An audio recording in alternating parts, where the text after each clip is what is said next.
Hello, did you know that you can divide an HR elements into multiple parts? In this video, I'm going to show you how you can do that.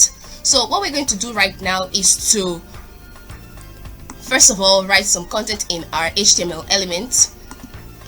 And then we are now going to add the HR. Here it is. So I'm going to style it in our CSS. So as you can see, this is how it looks like without it being divided into multiple parts. So going to our CSS, we are now going to style it to divide it. I'm going to add a border top. Then we'll add 5 pixels. We'll make it dashed. And we could add some color code to make it look nice. So you could add any color code. It could be blue, green, and then we refresh, and there, this is how you can divide an HR elements in multiple parts.